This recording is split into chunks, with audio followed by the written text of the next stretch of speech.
I'm Logan Crawford, and right now on Spotlight, we're exploring a remarkable book. It is called Saying I Love You and Beyond. The Saying I Love You Enough. It's written by one of my favorite authors. His name is Ralph Mosgrove. And this insightful book delves into the many different facets of love, from friendship to romance, and the profound impact of God's love on all other forms of love. Join us as we uncover how genuine love can transform lives and why saying I love you might not be enough.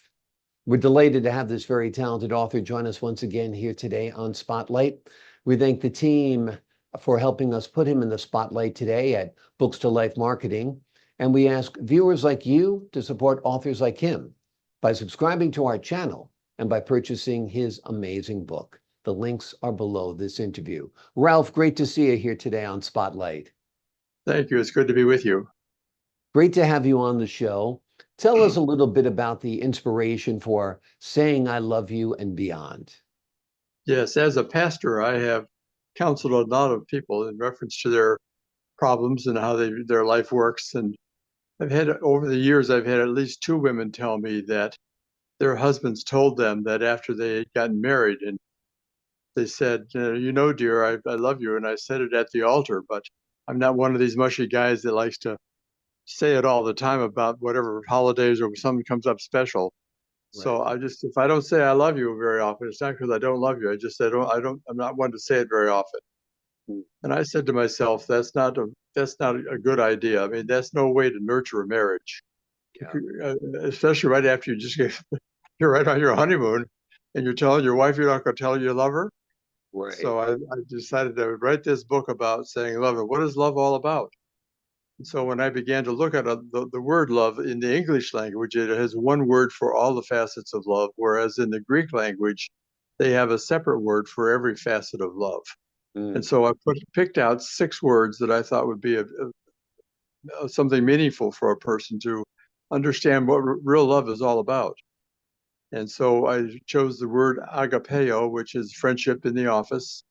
You learn to respect and love the people that you work with, and that's a friendly love.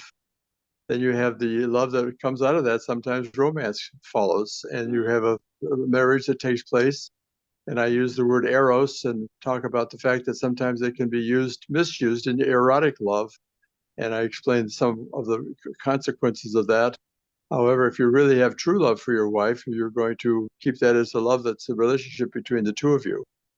And then I speak about children coming in as storge love, Mm. and that's how the children and parents relate to each other.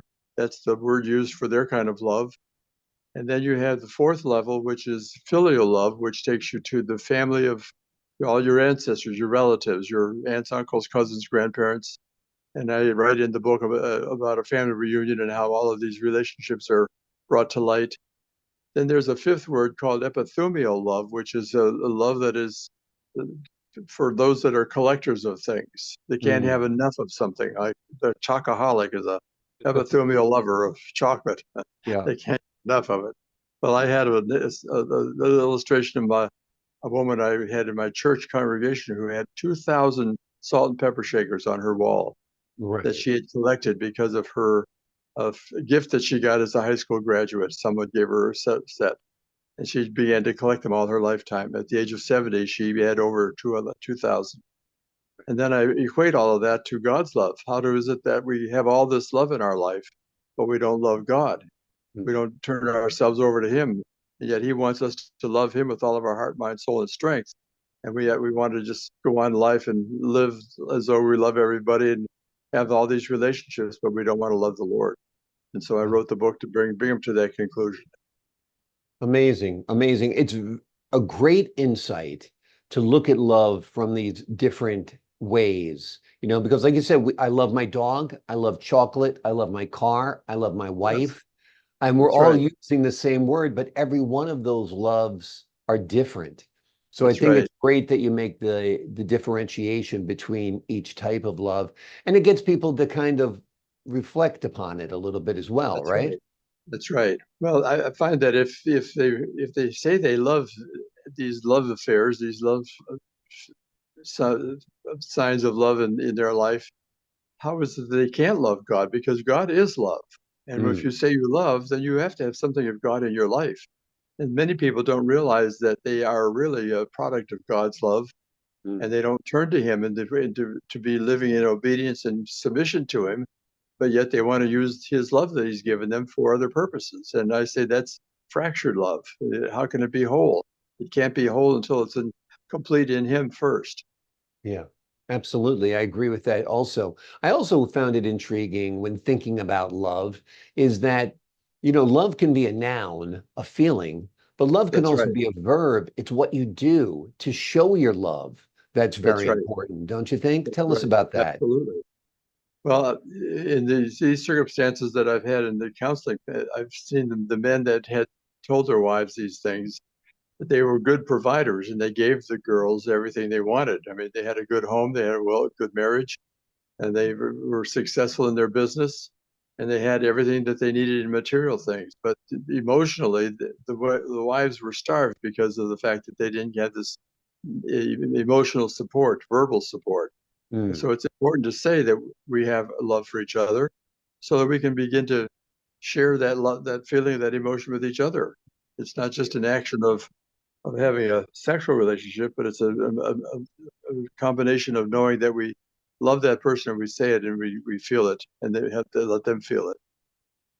Accepting God's love can transform personal relationships as well, correct? Right. That's right. It's when we have God's love in our heart, we have the love, the capacity to love everybody in a true sense of real love.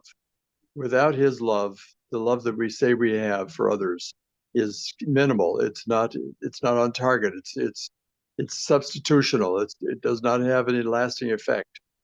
And that's one reason why we have divorces, because people want their own way over what God would want for them. And Right. so they drift away from the real author of love.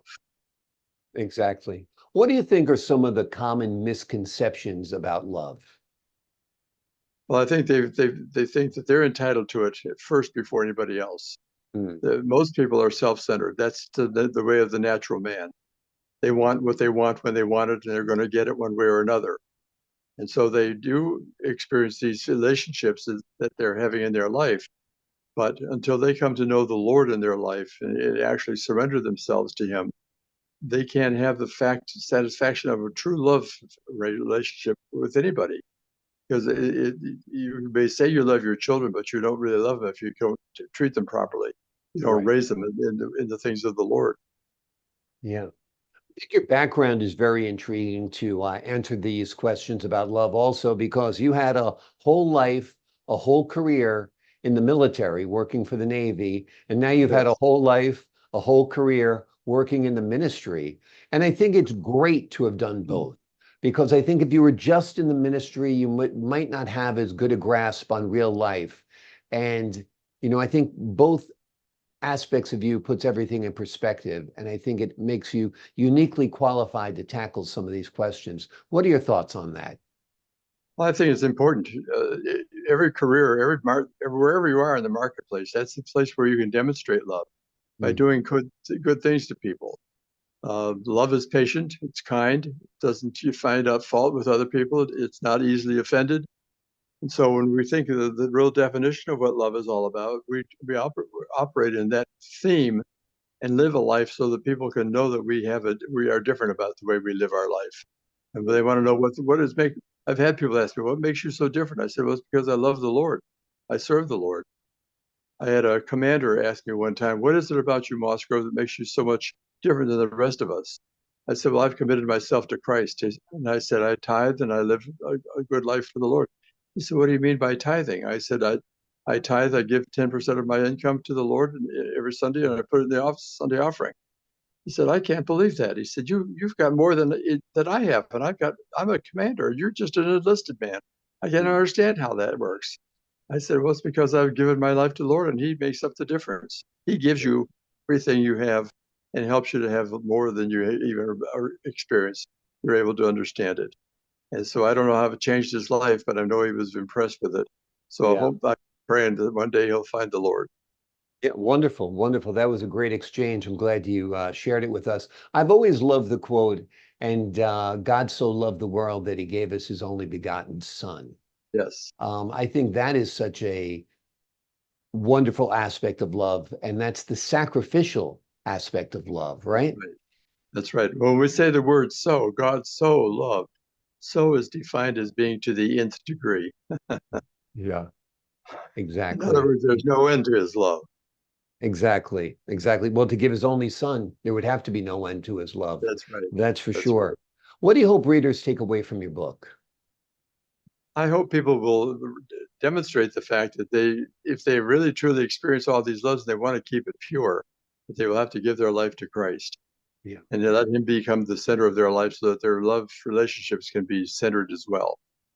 Otherwise, they're fractured and they just easily fall apart. Yeah. Wonderful, wonderful advice, wonderful words, wonderful wisdom. The name of the book is Saying I Love You and Beyond. Is Saying I Love You Enough? It's written by a terrific author, a wonderful gentleman by the name of Ralph Mosgrove.